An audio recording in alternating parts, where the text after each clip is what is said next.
So there was this one decisive moment when it was very clear to me that I would use my work in photography to explore true beauty. I was doing a fashion photo shoot on the Lower East Side in New York. It was a very early call time. So when I got to set, we were delayed because the hair and makeup teams were running late. I got my equipment set up and scoped out the space, visualizing all of the photos that I wanted to make. I grabbed some coffee and just waited around for the rest of the crew to show up. The model for the shoot was there, and so we just began to chat. She was actually from Brazil, which was great because I had just traveled to Brazil the year before, spent a few months there. It was really fun to practice the few Portuguese words that I had learned, talk about Brazil, hear about her travels around the world. I really liked her energy. We had a great connection, and I was getting really excited to make photos with her. So after a while, the hair and makeup team show up. The model gets into the first outfit. We're ready to go. We were going for an urban feel for the shoot, so the model and I climb out this little window onto this old, rusty fire escape that sort of overlooked the street below us. The model was sitting in front of me, smoking a cigarette. She wasn't actually a smoker, but the art director for this shoot thought it would make her look cooler, more edgy.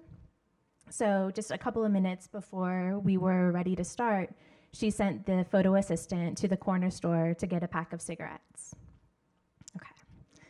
Everything's in place, and I grabbed my camera, put it up to my eye, and in that moment, the model changed right before my eyes. Her back arched, and her gaze dropped down to the side, and her mouth did that model pouty thing that always happens in photos. She was no longer that person I'd been talking to. She had transformed into the model that she was trained to be. In that moment, I hated my work. It felt like the most inauthentic thing in the world to me. Because that's the age-old recipe for success, right? You get your product and you give it to a pretty girl.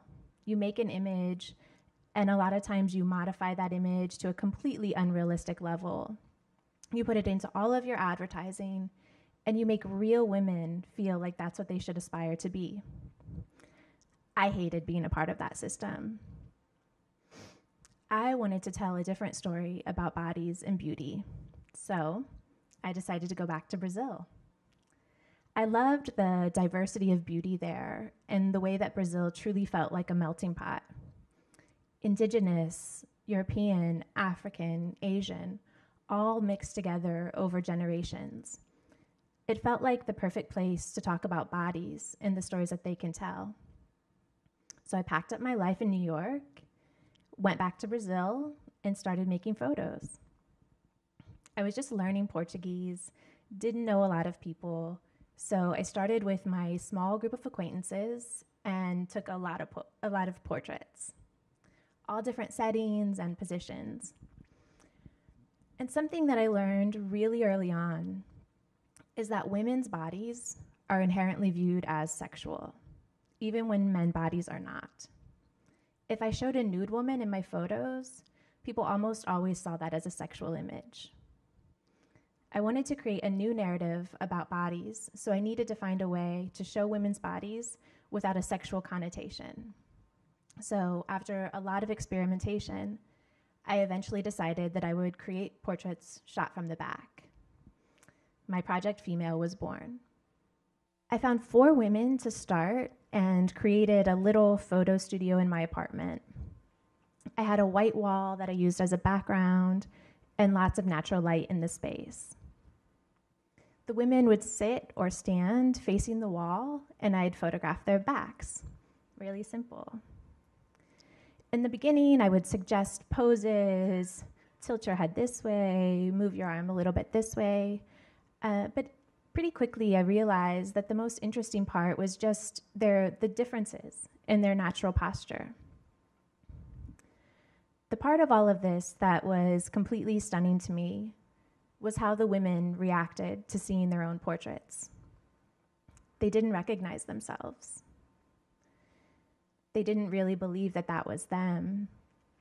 It was uncomfortable and confusing, but also liberating. They were so accustomed to seeing their faces in portraits, even the fronts of themselves, but looking at their backs, that was unnerving. It was a little bit like hearing a recording of your own voice. They'd never seen themselves from that angle, and truly they'd only revealed the entirety of their backs in the most intimate situations, maybe with a sexual partner or a doctor. And I've photographed a lot of women, so I'm pretty familiar with what happens when women see portraits of themselves. There's an assessment that takes place. Oh, I like my hair in this one. My arms look a little bit fat here. A lot of judgment. But with these photos, it was different. It was as if these women weren't really looking at themselves, but instead they were searching for themselves in the photos, wondering if that's truly how the world sees them. And in that tiny window of disorientation and confusion, I realized I could have the opportunity to guide these women to a new way to feel about their bodies. As I continued making and sharing portraits, female began to gain popularity. Now it's been showed around the world, South Africa, Italy, India, Japan, Germany, and it's generated a lot of conversation. A favorite publication of mine was an interview that I did with ID magazine. I was so thrilled when they chose this portrait of beautiful 87-year-old Arya to run across the top of the page. Can you imagine? Right there with these 20-something cool kids and pretty people, beautiful Arya. And Vanity Fair in Italy, when they wrote about female, they included all of these different portraits. This collection of women of all body types. It's not what I'm used to seeing on the covers of in fashion magazines.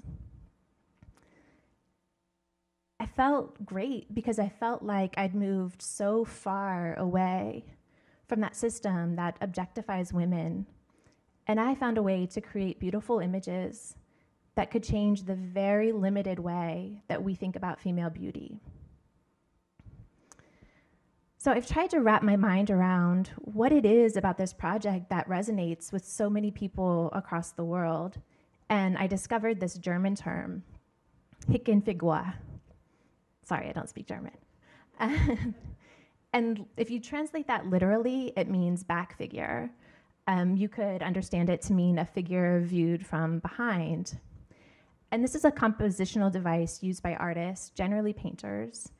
And in order to sort of thrust the viewer of the painting into the scene, they will put a human figure there, looking out into the scene.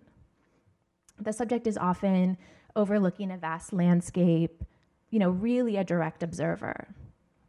And this functions almost like an invitation for you as the viewer of the painting to step right into that person's footsteps and view everything from their perspective. My portraits do the same thing. They invite you to step into each woman's skin for a moment. There's no beautiful landscape there. There's no unfolding drama to witness. But there is the opportunity to reflect on each woman's existence. Her skin color, the texture of her hair, her warmth, her scars, the marks on her body, her beauty, her peculiarities, and all of their glory. Women I'd never met began to write to me about the project, and sometimes I really couldn't believe everything that they would reveal to me. Complete strangers would tell me about all of the ways that they've struggled within their bodies, sexual violence, racism, humiliation, and how seeing all of these women together, showing their strength and vulnerability, empowered by their imperfections, began to change all of that. There's one letter in particular that I wanted to share with you guys today. This was from Isa. Oh, excuse me. Yeah, this is from Isa in Brazil. I think this project is wonderful and I would like to participate. Unfortunately, I live far from you, but throughout my life, I've listened to several people, mainly my family, always talking about my skin tone or curly hair. I never believed much in what these people said, but no one is made of steel. At 9 years old, I started to suffer from bullying at school because of my color. They would call me slave and tell me that my place was in the kitchen. And of course, the offenses were always accompanied by violence. For a long time, I really believed what the girls said, until I began to draw and mature a little more. During that time, I began to learn more about embracing your origins, just as I discovered feminism and its ideas.